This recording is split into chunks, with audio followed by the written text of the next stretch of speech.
నమస్తే అందరికీ. 4:45కి నిద్ర లేచానండి. 5 గంటలకి వర్క్ స్టార్ట్ చేశాను. ప్రతిరోజు ఈ టైంకి లేవాలంటే కొంచెం కష్టంగా ఉండేది స్టార్టింగ్‌లో. ఇప్పుడు అలవాటైపోయింది. నా కొడుక్కి 6:50కి స్కూల్ బస్ వస్తుంది. 6:45కంతా రెడీగా ఉంటాడు. అసలు క్లైమేట్ అయితే భయంకరంగా ఉంది బెంగుళూరులో. ఆ టైంలో వాడు వెళ్తూ ఉంటే నాకే పాపం అనిపిస్తుంది. వీడియో తీసిన రోజు మంచు అంత పడలేదు కానీ 8 గంటలకి, 9 గంటలకు కూడా బయటకు వెళ్తే పొగ మంచు అలాగే ఉండేది. ఎదురుగా ఎవరు వస్తున్నారో కూడా తెలిసేది కాదు. అంత మంచు. అలా ఉంది బెంగుళూరులో వెదరు. ఏమి చేయలేము. జనవరి, ఫిబ్రవరి వరకు కొంచెం ఇలాగే ఉంటుంది. ఈరోజు లంచ్ బాక్స్ స్పెషల్ ఏంటి అంటే హెల్తీగా పాలక్ చపాతీ, అలాగే ఈ సీజన్లో దొరికే అనపగింజలు. అనపగింజలతో ఒక 2 ఆలుగడ్డలు వేసి కర్రీ చేస్తున్నాను. అనపగింజలకైతే ఒక స్పెషల్ స్టోరీనే ఉందండి కర్ణాటకలో.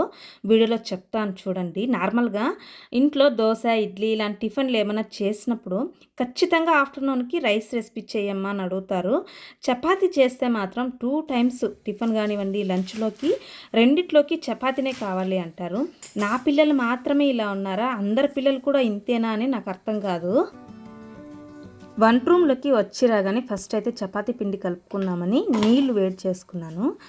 కర్రీ అయ్యేంత వరకు పిండి నానితే చపాతీలు సాఫ్ట్గా వస్తాయి కదా, అందుకని పాలకూర పెద్ద కట్ట కట్ చేసి పెట్టుకున్నాను. శుభ్రంగా నీళ్ళలో కడిగి వేడి నీళ్ళలో వేశాను. ఒక 2 నిమిషాలు ఉడికించుకున్నాను. 2 నిమిషాలు చాలు కొంచెం ఆ వగరు పోవడానికి. ఎక్కువసేపు ఉడికిస్తే పాలకూరలో ఉన్న పోషకాలన్నీ పోతాయి. కొంతమంది పాలకూరను డైరెక్ట్గా మిక్సీకి వేసి ప్యూరీ చేసి చపాతీ పిండిలో కలుపుతూ ఉంటారు. నాకు అలా అస్సలు ఇష్టం ఉండదు.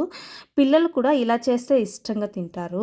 ఎప్పుడు చేసిన చపాతీలు సాఫ్ట్గా, మృదువుగా, లేయర్లుగా రావాలి అంటే మన ఛానల్లోనే వీడియో ఉందండి. నేను ఎండ్ స్క్రీన్లో అలాగే ఐకార్డ్లో కూడా ఇస్తాను. నీడ్ అనుకుంటే ఒక్కసారి వీడియో చూడండి. ముఖ్యంగా కొత్తగా పెళ్ళైన అమ్మాయిలకి, బిగినర్స్కి సూపర్గా హెల్ప్ అవుతుంది ఈ వీడియో. ఒకసారి చెక్ చేయండి.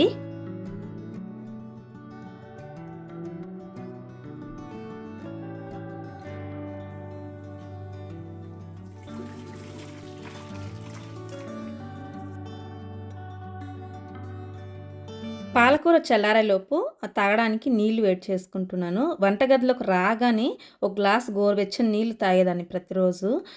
ఒక గ్లాస్ వేడి నీళ్ళు తాగితే నిజంగానే నిద్రమత్తంతా వదిలి ఎనర్జీ బూస్టర్ లాగా అనిపిస్తుంది నాకైతే.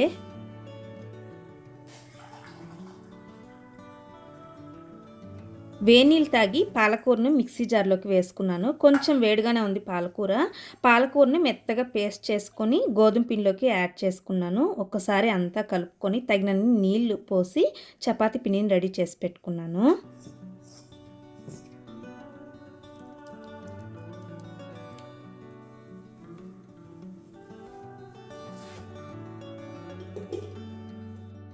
సైడ్ బై సైడ్ పిల్లల కోసం కోడిగుడ్లు ఉడికిస్తున్నాను. పిల్లలు ఇంతకుముందు వెళ్ళే స్కూల్లో అయితే నాన్ వెజ్, ఎగ్ తీసుకురావద్దని చెప్పేవాళ్ళు. అలా ఉండేది కాదు. నాన్ వెజ్ ఎప్పుడు పంపించేదాన్ని కాదు కానీ ఎగ్స్ అయితే పంపిస్తూ ఉన్నాను ఇప్పుడు. నాకు తెలిసి చాలా స్కూల్లో కోడిగుడ్లకు ఇప్పుడు కూడా అలో లేదనమాట. ఎగ్ వెజ్ అంటారు కదా. నా మైండ్లో క్లారిటీ లేకుండా ఉండిపోయిన క్వశ్చన్స్లో ఇది ఒక పెద్ద క్వశ్చన్ అండి. ఎగ్ వెజ్జా, నాన్ వెజ్జా? మీకు క్లారిటీ ఉంటే కామెంట్ చేయండి. నాలాంటి వాళ్ళకు క్లారిటీ వస్తుంది. అనపగింజల గురించి చెప్తానన్నాను కదా. కర్ణాటకలో one of the most popular food festival చేసుకుంటారండి ఈ అనపగింజలతో. అనపకాయల్ని కండాల ఔరేకాయ అంటారు. ఈ అనపకాయల సీజన్ వచ్చిందంటే ఎన్ని రకాల రెసిపీస్ చేసుకుంటారో తెలుసా? మీరు నమ్మరు. ఈ అనపగింజలతో మసాలా బాత్ అంట, ఉప్మా, చిత్రాన్నము, వడ ఇలా డిఫరెంట్ రెసిపీస్ చేసుకొని తింటారు. బెంగళూరులో డిసెంబర్ 27వ తేదీ నుండి జనవరి 5 వరకు ఒక పెద్ద ఫెస్టివల్ లాగా మేళా జరిపారు ఈ అనపగింజలతో. టోటల్గా 125 డిషెస్ వాళ్ళు సర్వ్ చేశారండి ఈ మేళాలో.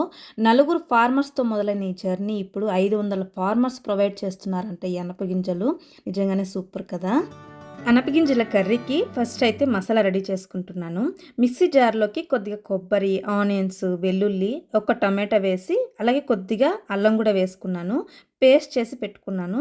కుక్కర్లో కొద్దిగా ఆయిల్ వేసి కట్ చేసి పెట్టుకున్న ఆనియన్స్, మీడియం సైజు ఒక ఆనియన్ తీసుకున్నాను. ఆనియన్ ఫ్రై అయిన తర్వాత అనపగింజలు, ఆలుగడ్డ 2 వేసి ఆయిల్లో 2 నిమిషాలు ఫ్రై చేసుకున్నాను. రుబ్బి పెట్టుకున్న మసాలా వేసుకున్నాను. ఒక్కసారి కలుపుకొని ఇందులో పసుపు వేసి, కారం, ధనియాల పొడి, ఉప్పు వేసుకొని అన్నీ కలిసేలాగా ఒక్కసారి మంచిగా కలుపుకున్నాను. మసాలా వేగిన తర్వాత కొత్తిమీర, కరివేపాకు యాడ్ చేసుకోవాలి. ఆయిల్ పైకొచ్చే వరకు మంచిగా వేగనిచ్చి తగినన్ని నీళ్లు పోసి కుక్కర్ లిడ్ క్లోజ్ చేసి 2 విజిల్ రానిస్తే అనపగింజల మసాలా కర్రీ రెడీ. ఇది సింపుల్‌గా నా స్టైల్‌లో ఇలా చేస్తాను. బెంగుళూరులో కన్నడ వాళ్ళు ఇదే మసాలా కర్రీని డిఫరెంట్‌గా ముందుగా మసాలా అంతా వేయించుకొని కర్రీ చేస్తారండి. వాళ్ళ రాగి పిండి ముద్దకి సూపర్ కాంబినేషన్ అన్నమాట ఈ కర్రీ. అంత సూపర్‌గా ఉంటుంది. ఈ సీజన్ అయ్యే లోపల వీళ్ళు చేసుకునే రాగి ముద్ద అలాగే ఈ కర్రీ కూడా చేయడానికి ట్రై చేస్తాను. సైడ్ బై సైడ్ చపాతీ ఉండలు రెడీ చేసుకుంటున్నాను. నేను షార్ట్ వీడియోలో మన ఆడవాళ్ళకు కూడా ఫినాన్షియల్ ప్లానింగ్ ఉండాలి, ఎక్కడెక్కడ ఇన్వెస్ట్ చేస్తే మంచిది అని అడిగితే చాలామంది మ్యూచువల్ ఫండ్స్, సిప్ అని చెప్పారు. ఇంకొంతమంది మీరు దేంట్లో ఇన్వెస్ట్ చేస్తున్నారు అని కూడా అడిగారు. నేనైతే ఇప్పటి వరకు గోల్డ్ మీద ఇన్వెస్ట్ చేశానండి. ప్రతి నెల స్కీమ్ కట్టుకుంటూ గోల్డ్ కొనుక్కున్నాను. నెల నెల స్కీమ్ కట్టుకోలేమో అనుకునే ఆడవాళ్ళకి నా దగ్గర ఒక మంచి ఐడియా ఉంది. అదేంటి అంటే ఒక టార్గెట్ పెట్టుకోండి. 2 నెలలకు ఒక్కసారి లేదంటే 3 నెలలకు ఒక్కసారి 2 గ్రాముల గోల్డ్ కాయిన్ ఉంటుంది కదా, గోల్డ్ కాయిన్ మాత్రమే, మామూలు కమ్మలు అలాంటివి కాదు, కొనుక్కోవాలి అని ఒక టార్గెట్ పెట్టుకోండి. భర్త ఇంటి ఖర్చులకి ఇచ్చిన దాంట్లో ఎంతో కొంత సేవ్ చేయండి. 2 మంత్స్‌కి 2 గ్రాములు కాయిన్ తీసుకుంటే ఇయర్‌కి 12 గ్రాములు మీ ఇంటికి వస్తుంది. 2 నెలలకి అంత అమౌంట్ సేవ్ చేయలేము అనుకుంటే 3 నెలలకి 2 గ్రాములు కాయిన్ తీసుకున్న మీరు ఇయర్ ఎండ్ వచ్చేసరికి మీకు 8 గ్రాములు గోల్డ్ ఇంటికి వస్తుంది. ఇలా పొదుపు చేసుకోవచ్చు. ఒక టార్గెట్ పెట్టుకోండి, ఖచ్చితంగా మీకు ఈ ఐడియా సక్సెస్ అవుతుంది. గోల్డ్ కాయిన్ కాకుండా కమ్మలు ఇలా ఏదైనా డిజైన్‌తో కొన్నారు అంటే అదే 2 గ్రాముల్లో షాప్ వాళ్ళు ఏం చేస్తారంటే దానికి మేకింగ్ ఛార్జెస్, వేస్టేజు, అలాగే వాటిలో రాళ్ళు ఏమన్నా ఉంటే రాళ్ళకి సెపరేట్‌గా ఛార్జెస్ వేస్తారు. మనకు లాస్ అవుతుంది. కాయిన్ కొనుక్కున్నారు అంటే మినిమమ్ ఛార్జెస్ ఉంటుంది. మనకు నచ్చిన డిజైన్‌తో ఏదో ఒక ఆర్నమెంట్ మనం తయారు చేపించుకోవచ్చు. అంటే ఒక 12 గ్రాములు మీరు సేవ్ చేస్తే ఇయర్‌కి దానికి తగ్గట్టు ఇయర్ ఎండ్‌లో మీకు నచ్చినట్టు ఒక ఆర్నమెంట్ అనేది ఇంటికి వస్తుంది. ఈ ఐడియా మీకు అందరికీ యూస్‌ఫుల్ అవుతుంది అనుకుంటున్నాను.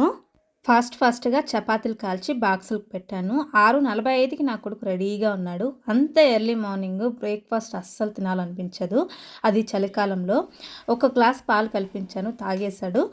టిఫిన్‌కి, లంచ్ బాక్స్‌కి 2 టైమ్స్‌కి బాక్స్ అయితే పెట్టించాను.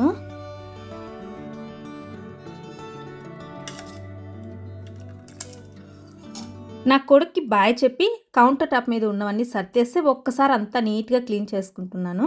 నెక్స్ట్ పాపను రెడీ చేయాలి. పాపకు స్కూల్ బస్సు 7:50కి వస్తుంది. పాపను రెడీ చేసే ముందు ఈ మధ్య ఒక టీ అలవాటు చేసుకున్నాను. అస్సలు నాకైతే చాలా బాగా పనిచేస్తుందండి. చాలా ఈజీగా చేసుకోవచ్చు ఈ టీని, టర్మరిక్ టీ.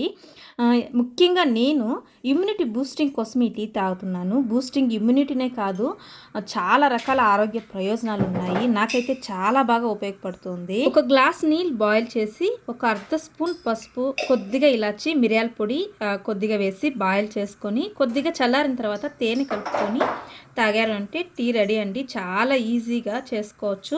జస్ట్ మీరు 1 వీక్ ట్రై చేయండి, మీకు డిఫరెన్స్ అనేది తెలుస్తుంది. దీనివల్ల వెయిట్ లాస్ కూడా అవుతారు అని చెప్తారు.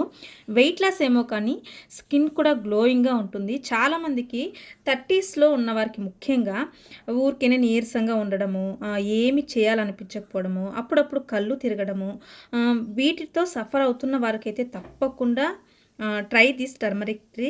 నాకైతే ఇదే ప్రాసెస్ తెలుసు. ఇంకొంచెం బెటర్గా ఎవరికైనా తెలిస్తే కామెంట్ సెక్షన్లో తెలియచేయండి, చాలా యూస్ఫుల్గా ఉంటుంది. ఈ టీ తాగిన వెంటనే పాపను రెడీ చేయడానికి వెళ్తాను. కొంతమంది మీ అబ్బాయిని ఏ వీడియోలను చూపించరు ఎందుకు అని అడుగుతున్నారు. ఎందుకో వాడికి అంత ఇష్టం ఉండదండి. అడిగాను ఒక్కసారి, వీడియోలో కనిపించవచ్చు కదరా అని. వద్దమ్మా అన్నాడు. వాడికి ఇష్టం లేకుండా చూపించకూడదు అనుకున్నాను. వాడు ఎప్పుడైతే ఇష్టపడతాడో అప్పుడు ఖచ్చితంగా మీ అందరికీ చూపిస్తాను. ఆ డే తొందరగా రావాలని కోరుకుంటున్నాను. ఇంతకుముందు వీడియోలో చెప్పే ఉంటాను, మా అబ్బాయి 9th క్లాస్ చదువుతున్నాడండి. ఈ ఏజ్లో కొంతమంది అలాగే ఉంటారు. పాపను కూడా రెడీ చేశాను. పాపకు లంచ్ బాక్స్ పెట్టేసి పాపని స్కూల్ బస్ ఎక్కించి వస్తాను. ఇదే నా మార్నింగ్ రొటీన్. ఆల్మోస్ట్ ఇలాగే ఉంటుంది నా మార్నింగ్ రొటీన్ అంతా. దట్స్ ఇట్ టుడేస్ వీడియో అండి. వీడియో చూసిన ప్రతి ఒక్కరికి హ్యూజ్ థ్యాంక్స్. సపోర్ట్ చేయండి, అలాగే సబ్స్క్రైబ్ చేసుకోండి.